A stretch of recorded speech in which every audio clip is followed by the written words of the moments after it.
L'any 2008 em dedico només a dibuixar. Cada dia dibuixo.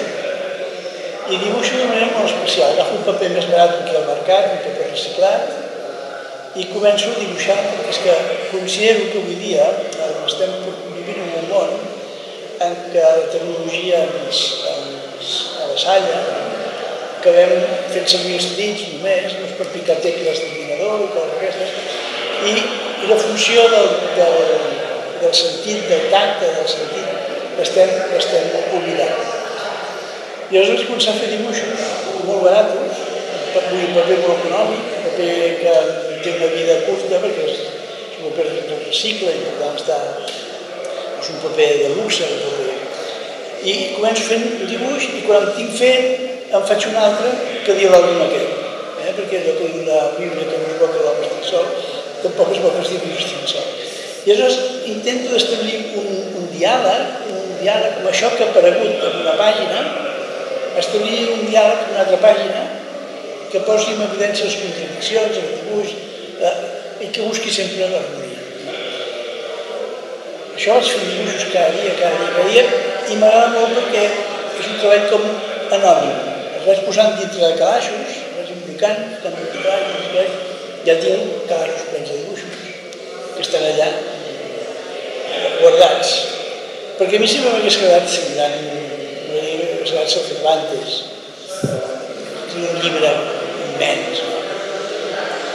I com que no l'escric perquè no sé escriure, doncs ho escric dibuixant.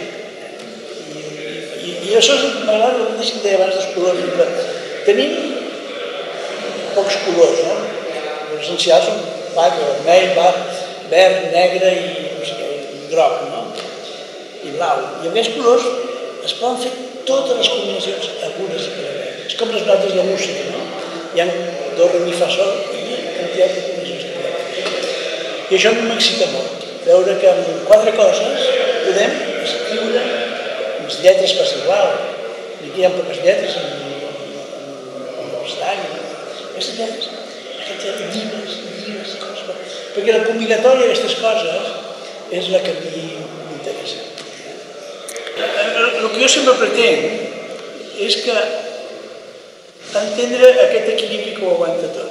És com la matemàtica. La matemàtica no és fer números per anar al banc. La matemàtica és una cosa. La música és matemàtica.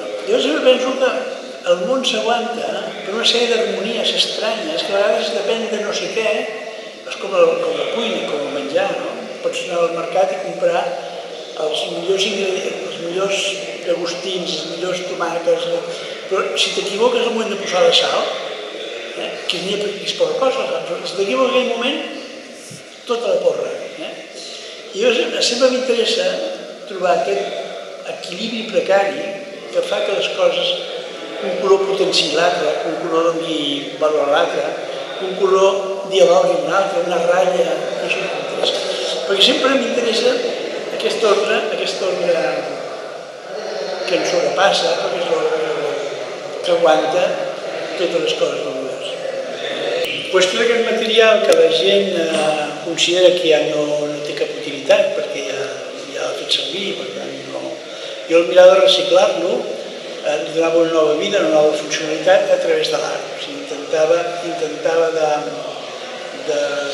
de reconduir totes aquestes coses que havien perdut la seva funcionalitat i donar-los una nova dimensió. D'aquestes escultures petites, que vaig començar a fer, normalment eren escultures en paper, escultures es va anomenar art pobre, després això es va anomenar art conceptual. El que és curiós que després d'haver fet les escultures més petites, les més diminutes, feien 2 o 3 centímetres d'alçada només, per circumstàncies històriques o per circumstàncies de la vida, he acabat fent les escultures més grans de Barcelona. Últimament fa poc he inaugurat l'escultura Homenatges Castellers, que fa 26 metres d'alçada. Abans havia fet l'escultura de la Vila Olímpica, de Vitigorià, que està davant dels 2 gratacels. Després he fet obres monumentals per l'Ajuntament de Barcelona, etc. I això em podria semblar que era un conflicte perquè contradeia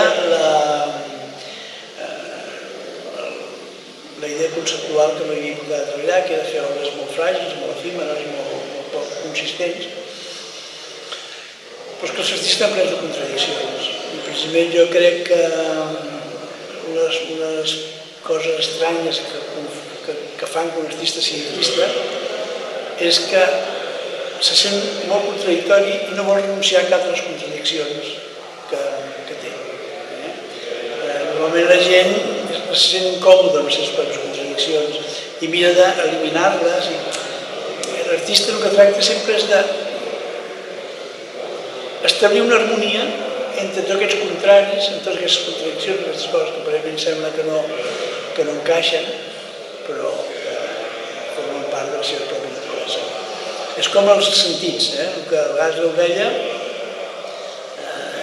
contradiu el que sent el nas. El nas olora una cosa que a la vista és molt bonica i l'olora i es fa un pudor. I això que fa l'organisme, que sap establir sintonies i harmonies amb tots aquests contradiccions que tenim els nostres sentits i que la ment ordena i que la ment finalment sap distingir quina és el necessari que és cada una d'aquests ingredients contradictoris. Això ho fa l'artista a través de la creació, mira de resoldre tots aquests conflictes creant. Però sempre sé que dintre de cada persona hi ha un fons, que aquest fons és el que m'agradaria dirigir-me quan faig. Jo busco sempre amb els meus dibuixos transmetre emocions i m'agradaria que la gent, ja sé que tothom és diferent, no s'emociona davant una cosa, però que algú pogués trobar amb algun d'aquests dibuixos, en algun, un reconeixement, una capacitat que un color li faci de un plaer, perquè al fons el que es tracta és del plaer.